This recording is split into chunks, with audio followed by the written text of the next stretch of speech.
जय भोले के दोस्तों आज मैं हूँ हरिद्वार और अभी मैं हूँ यहाँ की हर की पौड़ी पे। जैसा कि आप लोग जानते हैं 18 तारीख को महाशिवरात्रि का पर्व है और ऐसे में बहुत से लोग हरिद्वार की हर की पौड़ी से गंगा जल ले जाकर अपने गांव या फिर शहर में बने शिव मंदिर में वो जल अर्पित करते हैं।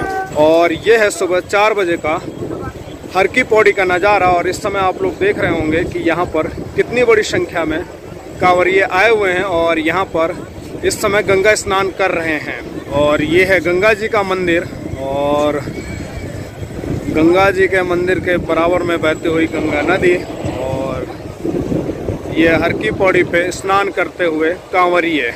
यूं तो यहाँ पर बहुत से कांवरे हैं, लेकिन बहुत से लोगों को कांवर से संबंधित सही जानकारी न हो पाने के कारण वो कोई सी भी कांवर खरीद लेते हैं और उसमें अपना गंगा जल भरकर अपने गंतव्य स्थान को जाते हैं। लेकिन कांवर का सही चुनाव न करने के कारण उनको रास्ते में काफ़ी परेशानियों का सामना करना पड़ जाता है। तो दोस्तों आज की इस वीडियो में मैं आपको कांवर खरीदने से संबंधित कुछ ऐसे टिप्स और जानकारियां दूंगा जिसकी वजह से आप एक सही कांवर खरीद सकें। दोस्तों कांवर मुख्यतः 3 प्रकार की होती है, जिसमें से पहली होती है बैकुंठी जो कि बिगिनर्स के लिए होती है, दूसरी होती है झूलेश्वरी जो कि झूलती हुई जाती है और तीसरी होती है खड़ी कांवर। कांवर खरीदते समय कुछ बातों का विशेष ध्यान देना बहुत ही आवश्यक है। जैसे कि कांवर खरीदते समय सबसे पहले जो चीज़ होती है वो ये है कि कांवर बिल्कुल लाइट वेटेड होनी चाहिए। दूसरा जो है इसका जो मुख्य पॉइंट है वो ये है कि ये जो इसके पैर होते हैं ये ज़मीन पर लगने चाहिए। अगर आप बैकुंठी कांवर लेके जा रहे हैं तो उसके लिए तो बहुत ही ज़्यादा मोस्ट इम्पॉर्टेंट है, ये दोनों कंडियों के पैर बिल्कुल ज़मीन पर लगे हुए होने चाहिए और मजबूत भी होने चाहिए। और तीसरा एक ये है कि ये जो है आपको ये जो बांस का डंडा दिख रहा है इसके बीच में गांठ नहीं होनी चाहिए, नहीं तो अगर गांठ कहीं खुली हुई हो तो वो आपके कंधे पे चुभती है और आप लोगों को कांवर लगभग 200 से 300 किलोमीटर दूर तक ले जाना होता है। तो चलिए मैं सेलेक्ट करता हूं अपने लिए कोई एक कांवर और उस कांवर को सेलेक्ट करने के बाद मैं आप लोगों को कुछ और भी टिप्स और जानकारियां दूंगा। तो ये सेलेक्ट की है मैंने अपने लिए कांवर और अब मैं इसकी विशेषता बताता हूं कि क्यों मैंने इस कांवर को सेलेक्ट किया है। तो देखिए जो नंबर 1 चीज़ है वो ये है कि ये इसका जो ये बाँस है ये मोटा है और ये जितना मोटा बाँस होगा उतना ही आपके लिए अच्छा रहेगा, क्योंकि कंधे पे आपका वजन ज़्यादा नहीं पड़ेगा। अगर ये बांस थोड़ा पतला होता है तो आपके कंधे में दूसरे दिन ही चुभने लगता है, लेकिन मोटा होने की वजह से अब ये ज़्यादा नहीं चुभेगा। और दूसरा इसके बीच में यहाँ पे कोई गांठ वाट नहीं है, गांठ है भी तो यहाँ पे है, तो आई थिंक ये यहाँ पे नहीं आएगा। एक बार के लिए मैं अपने ऊपर लेके देखता हूँ। तो ये देख रहे होंगे आप लोग कि ये जो गांठ है वो यहाँ पे है, तो ये गांठ सीधा मेरे ऊपर तो नहीं आ रही है। देखिए गांठ थोड़ा सा मेरे से ये आगे है तो ये गांठ भी मेरे को नहीं चुभेगी। और ये जो एरिया जो मेरे कंधे पे आ रहा है ये बिना गांठ के है और मोटा भी है तो मेरे कंधे पे बिल्कुल नहीं चुभेगा। और इसके अलावा इसमें कुछ और खूबियाँ हैं, जैसे कि ये देखिए ये पूरी सजी हुई कांवर है, इसके अंदर मेरे को ज़्यादा सजाना नहीं पड़ेगा। और इसके अंदर एक ये देखिए ये 2 कंडिया टाइप की है।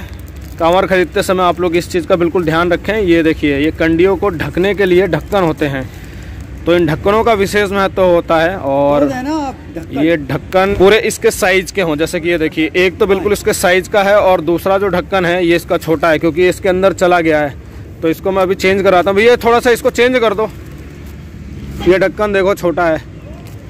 तो ये मैंने ये भैया को दे दिया और ये अब चेंज करेंगे, क्योंकि मोस्टली कांवर खरीदते समय ये जो ढक्कन होता है ना ये आदमी लेना भूल जाता है और ये अक्सर होता है। बिगनर्स के साथ तो बिल्कुल ही होता है, जो पहली बार आते हैं वो इस चीज़ का ध्यान नहीं रखते हैं। तो ये ढक्कन लेना आप लोग ना भूलें, क्योंकि ढक्कन बहुत ही ज़्यादा ज़रूरी है।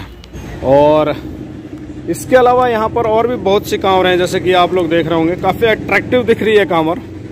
लेकिन इन कांवरों में क्या होता है कि 1-2 दिन तक तो ले जाना काफ़ी इजी होता है, लेकिन ये ज़्यादा इसके ऊपर सजे होने के कारण ये भारी हो जाती हैं। तो भारी होने की वजह से इनको ले जाना काफ़ी मुश्किल होता है। और जब हवा चलने लगती है यात्रा के दौरान, जैसे कि हम कांवर लेके चलते हैं और उस समय हवा चलने लगे, तो हवा चलती है तो इन कांवरों में जब हवा लगती है ना तो ये कांवरें इधर उधर हिलती डुलती हैं। और बेसिकली ये यहाँ पर ये देखिए ये जो बड़ी वाली दिख रही है ना ये तो सबसे ज़्यादा हिलती है। तो हवा चलते समय इसके हिलने डुलने की वजह से चलने में काफ़ी परेशानी होती है। इसलिए मैं जब भी कांवर लेने आता हूँ तो कोशिश हमेशा मेरी यही रहती है कि मैं बिल्कुल लाइट वेटेड कांवर लूँ और काफ़ी हल्की लूँ, जिसकी वजह से मेरे को कांवर यात्रा में किसी तरह की कोई परेशानी ना हो। क्योंकि जब मैं फर्स्ट टाइम आया था तब मैंने कुछ इस टाइप की ही कांवर ली थी और उस कांवर को ले जाने में मुझे बहुत ही ज़्यादा परेशानी हुई थी, और वो तो मेरा फर्स्ट ईयर भी था, तो मुझे बहुत ज़्यादा दिक्कत हुई थी। फ़िलहाल अभी तो मेरे को कांवर ले जाते हुए ये मेरा चौथा साल है, तो अब मैं कांवर से रिलेटेड बहुत सी जानकारियाँ जान गया हूँ।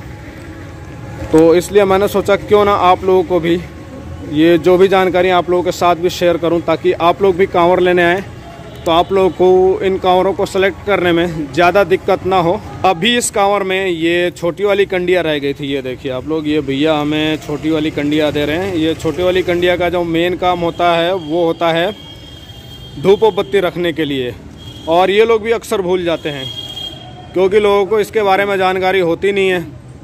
और कांवर जब हम खरीदते हैं तो उस समय ये चीज़ लगी हुई होती नहीं है, तो हम भी इतना ध्यान नहीं देते हैं। तो बेसिकली ये जो छोटी छोटी चीज़ें हैं ना, ये छोटी छोटी चीज़ें ही हमारी यात्रा को सुखद और मंगलमय बनाती हैं। तो ये थी मेरे द्वारा दी गई कांवर खरीदने से रिलेटेड इम्पॉर्टेंट और महत्वपूर्ण टिप्स। सो फ्रेंड्स, अगर आपको हमारी यह वीडियो अच्छी लगी हो तो फ्रेंड्स वीडियो को लाइक और शेयर कीजिएगा। आगे और ऐसी वीडियोज पाने के लिए चैनल को सब्सक्राइब कीजिए तथा बेल आइकन को प्रेस कीजिए। मैं मिलता हूँ नेक्स्ट वीडियो के साथ। Thanks for watching video friends.